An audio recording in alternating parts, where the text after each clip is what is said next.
नए नए छत्तीसगढ़ी गाने सुनने और देखने के लिए हमारे दीप म्यूजिक चैनल को अभी सब्सक्राइब करें और बेल आइकॉन के बटन को क्लिक करें।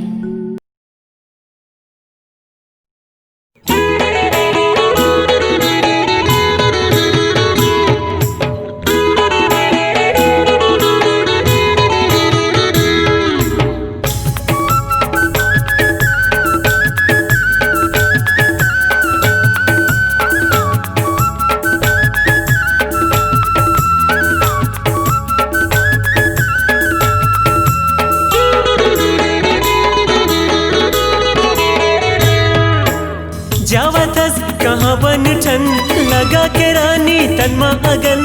जावतस कहाँ बन ठन लगा के रानी तनमा अगन।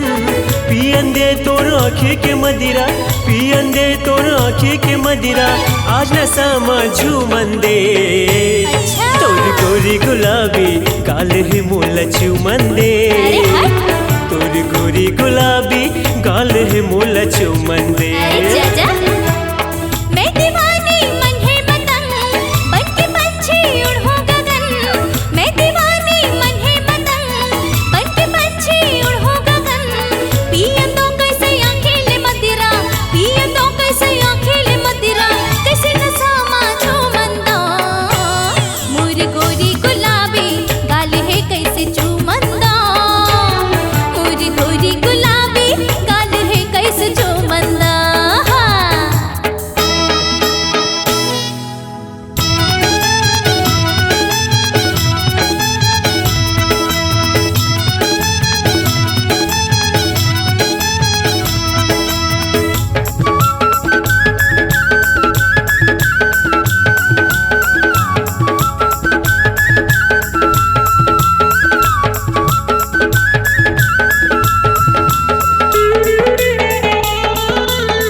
देखे मगोरी लखस टनाटन, उम्र 16 साल है।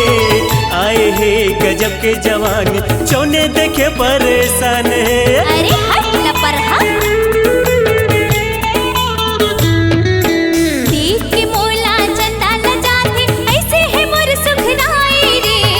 मोर नखरा बिजली गिराथे, जिला लेथे मुस्कुराई रे। तोला जवानी के चढ़े है रंग, आमा कस गेदराए अंग। तोला जवानी के चढ़े रंग, आमा कस गेदराए अंग। थोकिन मोला छुअन दे, तोर गोरी गुलाबी गाल है मोला चुमन दे। तोर गोरी गुलाबी गाल है मोला चुमन दे।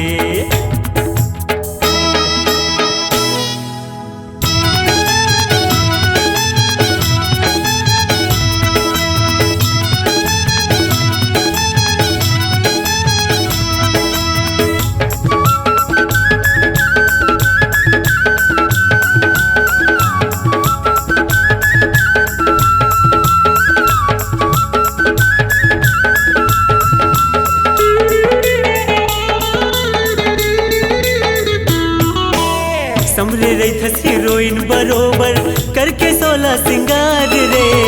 तोर ये सजना तोर सवरना साजन बिन बेकार है।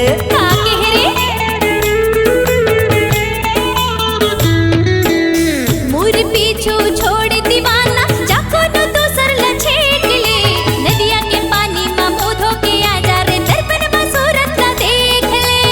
फूल जैसे कुंवर है तन, काखर बर राखे हर जतन। फूल जैसे कुंवर है तन, काखर बर राखे हर जतन। थोकिन मोला छुअन दे, तोर गोरी गुलाबी गाल है मोला चुमन दे। तोर गोरी गुलाबी गाल है मोला चुमन दे।